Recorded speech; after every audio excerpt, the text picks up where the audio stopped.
Assalamualaikum warahmatullahi wabarakatuh. Good morning to all audience, lecturer, and fellow friends. I would like to say thank you for coming to my presentation. Let me introduce myself. My name is Naura Zikrina Diva with student number D1011911023 from Laboratory of Regional Planning, Tourism, and Disaster Mitigation. I will be presenting my final project with the title Spatial Impact of the Flood on Informal Settlement Area Based on Flood Modeling in Biringkanaya and Tamalan Raya District, Makassar City, which supervised by Mr. Dr. Engineering Abdurrahman Rashid STMSI and Ms. Isfa Sastrawati STMT. And before we starting, I will be using Bahasa to presenting my final project. Outline pembahasan saya dimulai dari pendahuluan, tinjauan pustaka, metode penelitian, hasil dan pembahasan, dan penutup. Dalam pendahuluan terdapat latar belakang dan tujuan penelitian. Yang pertama, latar belakang. Terdapat beberapa poin yang melatar belakangi adanya penelitian saya. Yang pertama, berdasarkan BPBD Provinsi Sulawesi Selatan mencatat pada tahun 2020 sampai tahun 2022 terjadi bencana banjir di Kota Makassar. Dalam RT RW Kota Makassar tahun 2015 sampai 2034, sebagian Kecamatan Biringkanaya dan sebagian Kecamatan Tamalan Raya ditetapkan sebagai kawasan rawan banjir. Yang kedua, perkembangan Kota Makassar mempengaruhi kebutuhan ruang di Kota Makassar, terutama permukiman. Pertumbuhan permukiman yang tidak terkendali mengakibatkan munculnya permukiman informal. Dan yang ketiga, peta pemodelan wilayah yang terdampak banjir merupakan salah satu upaya dalam mitigasi bencana banjir. Tujuan penelitian saya yang pertama, mengidentifikasi kondisi existing di Kecamatan Biringkanaya dan Kecamatan Tamalan Raya. Yang kedua, membuat model simulasi banjir di Kecamatan Biringkanaya dan Kecamatan Tamalan Raya. Yang ketiga, mengidentifikasi dampak spasial bencana banjir pada kawasan permukiman informal di Kecamatan Biringkanaya dan Kecamatan Tamalan Raya. Lokasi penelitian.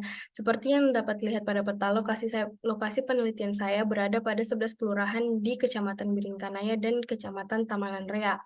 Total luas wilayah penelitian saya sebesar 79,006 km persegi. Terdapat beberapa referensi yang digunakan. Yang pertama, banjir. Menurut Mardika Ningsih tahun 2017, banjir diakibatkan oleh volume air di suatu badan air meluap keluar dari batasan alaminya. Berdasarkan Bakornas PB, parameter bahaya banjir ditentukan berdasarkan luas genangan, ketinggian banjir, dan namanya waktu genangan.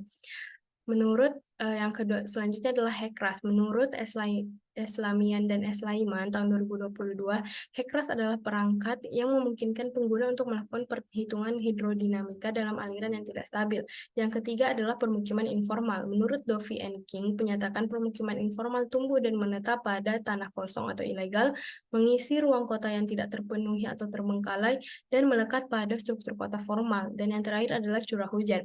Menurut Darmawan dan kawan-kawan, curah hujan adalah jumlah air hujan yang turun dari atmosfer pada suatu daerah dalam waktu tertentu. Parmawati 2012 menyatakan bahwa dalam pemodelan banjir diperlukan hujan rata pada wilayah penelitian dengan metode polygon Thyssen karena pos penakar hujan tidak tersebar merata. Yang selanjutnya adalah metode penelitian. Variabel kondisi existing memiliki subvariabel persebaran kawasan banjir, tutupan lahan, dam, curah hujan, pasang surut, dan kawasan pemukiman informal.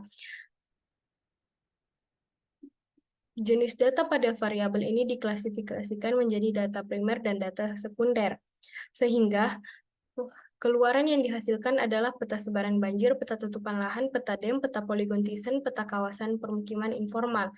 Untuk variabel fluid modeling memiliki subvariabel terrain modification, geometric data, land cover data, unsteady flow area, dan uji validasi model. Jenis data yang digunakan adalah data sekunder, dan keluaran yang dihasilkan adalah peta model simulasi banjir. Untuk variabel dampak spasial banjir, terdapat subvariabel kawasan permukiman informal dan model banjir. Jenis data yang diperlukan adalah data primer, sehingga keluaran yang dihasilkan adalah peta dampak spasial bencana banjir pada kawasan permukiman informal.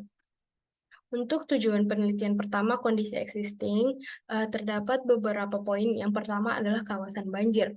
Terdapat 73 kawasan banjir di wilayah penelitian, 35 diantaranya di Kecamatan Tamalan Raya, dan 38 lainnya berada di Kecamatan Biringkanaya. Kelurahan dengan kawasan banjir terbanyak berada pada Kelurahan Tamalan Rea Jaya sebanyak 7 kawasan dengan total luas 1,04 km persegi. Dapat dilihat pada legenda, peta ketinggian banjir pada wilayah penelitian sebesar 10-100 cm lebih dengan durasi 12-48 jam. Yang selanjutnya DEM, wilayah penelitian berada pada ketinggian 0-88 mdpl. Lokasi yang memiliki elevasi tertinggi berada pada Kelurahan Pai dengan tutupan lahan lapangan golf Badoka. Yang selanjutnya curah hujan. Dari 5 stasiun penakar hujan di Kota Makassar, 4 stasiun diantaranya menjangkau wilayah penelitian. Stasiun penakar tersebut STA Potere, Biring Romang, Sultan Hasanuddin, dan wilayah 4 Makassar. STA Sultan Hasanuddin mendominasi curah hujan kawasan di wilayah penelitian dengan luas cakupan sebesar 35,15 km persegi. Selain itu, di dalam peta kita juga dapat melihat letak stasiun yang ada di Kota Makassar. Selanjutnya, tutupan lahan. Tutupan lahan di wilayah penelitian diklasifikasikan menjadi 13, yaitu jalan, permukiman, tempat kegiatan, RTH, tanah terbuka, hutan, kebun campuran, permukaan dibakar keras, rawa, sawah, semak belukar, tegalan, dan badan air. Tutupan lahan yang mendominasi di wilayah penelitian adalah permukiman, yaitu sebesar 24% atau 19,10 km persegi dari total luas wilayah penelitian. Yang selanjutnya adalah kawasan permukiman informal. Permukiman informal di wilayah penelitian sebanyak 60 kawasan dengan total luas 6,59 km persegi. Kecamatan Tamalan Rea memiliki 32 kawasan dan Kecamatan Biringkanaya memiliki 28 kawasan. Tipologi permukiman informal yang dominan pada wilayah penelitian adalah backstage. Selanjutnya tujuan penelitian yang kedua. Terdapat 4 variabel dalam tujuan penelitian kedua, yaitu terrain modification. Terrain modification bertujuan untuk memodifikasi medan permukaan bumi yang telah mengalami perubahan. Perubahan terrain dapat dilihat pada lingkaran merah, yaitu kawasan Thalassa City, Politeknik Penerbangan Makassar, dan tambak di sekitar pantai. Yang kedua adalah geometric data. Geometric data bertujuan untuk membatasi area simulasi aliran banjir. Geometric data terdiri dari 2D flow area dan boundary condition line. 2D flow area merupakan batas wilayah cakupan curah hujan poligon Thyssen, sedangkan boundary condition line merupakan syarat batas garis pantai dan hulu atau hilir sungai yang ada di wilayah penelitian. Yang selanjutnya adalah land cover data. Land cover data adalah proses untuk memberikan nilai pada tutupan lahan di wilayah penelitian. Nilai tersebut merupakan nilai koefisien kekasaran Manning dan koefisien limpasan. Koefisien nilai kekasaran Manning ditentukan berdasarkan SNI 2830 tahun 2008 tentang tata cara perhitungan tinggi muka air sungai dengan cara Pias berdasarkan rumus Manning. Sedangkan nilai koefisien aliran limpasan ditentukan berdasarkan SNI 03241591 revisi tahun 2004 tentang tata cara perhitungan debit banjir dengan asumsi dari Untari tahun 2012. Yang selanjutnya adalah unsteady flow simulation. Unsteady flow simulation merupakan proses penginputan data variabel banjir, yaitu intensitas hujan, pasang surut, dan debit aliran sungai. Setelah penginputan data selesai, masuk di tahap akhir yaitu compute atau proses perhitungan dalam Hekras sehingga dihasilkan model simulasi banjir. Model simulasi banjir dilakukan terdapat beberapa skenario. Nah, model simulasi banjir dibuat menjadi 5 skenario untuk melihat keberagaman model berdasarkan variabel yang digunakan. Curah hujan menjadi variabel tetap pada semua skenario, yang membedakan hanya variabel tambahannya saja. Pada skenario pertama, variabel tambahannya berupa data tutupan lahan. Untuk skenario kedua, debit aliran sungai. Skenario ketiga, data pasang surut, dan skenario keempat merupakan semua variabel tambahan. Sedangkan untuk skenario 5 tanpa variabel tambahan, yaitu hanya curah hujan saja.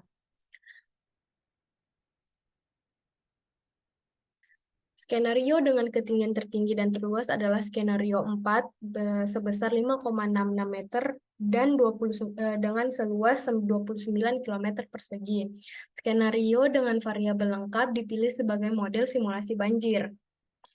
Model simulasi banjir dilakukan selama 24 jam. Dari 24 jam tersebut dipilih 3 waktu, yaitu jam ke-12 yang merupakan jam dengan curah hujan tertinggi, jam ke-24 yaitu jam curah hujan terendah, dan maksimum merupakan gabungan data ketinggian banjir tertinggi dan terluas selama 24 jam. Sehingga terdapat perbedaan luas pada peta model simulasi banjir jam ke-12, 24, dan maksimum.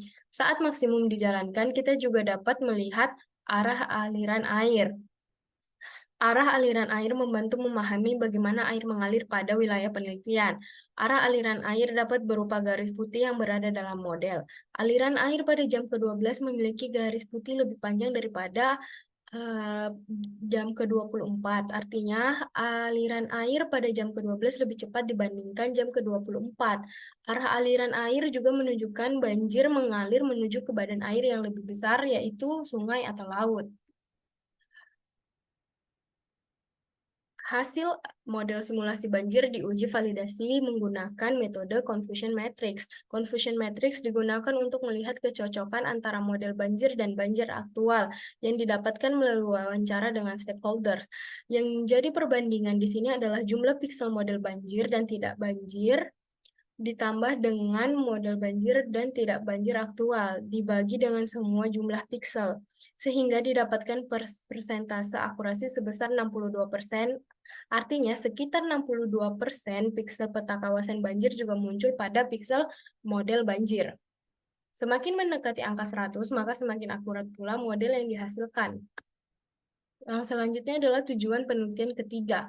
Permukiman informal di wilayah penelitian memiliki luas sebesar 6,59 km persegi, tetapi luas model banjir hanya menggenangi kawasan permukiman informal sebesar 0,20 km persegi atau 30% dari total luas permukiman informal.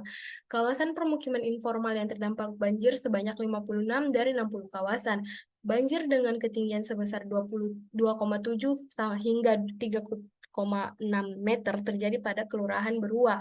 Tipologi kawasan informal yang terdampak banjir adalah distrik, backstage, waterfront, dan adherence. Dan yang terakhir, kesimpulan. Berdasarkan hasil penelitian pada tujuan penelitian pertama, dapat disimpulkan terdapat 73 kawasan banjir di wilayah penelitian dengan tinggi elevasi 0 sampai 88 mdpl dengan klasifikasi tutupan lahan sebanyak 13 klasifikasi.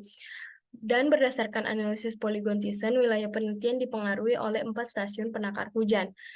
Untuk tujuan kesimpulan penelitian tujuan kedua, yaitu model banjir dengan subvariabel curah hujan, tutupan lahan, debit aliran sungai, pasang surut, memiliki ketinggian tertinggi dan terluas, yaitu sebesar 5,66 meter dan luas 25,38 km persegi.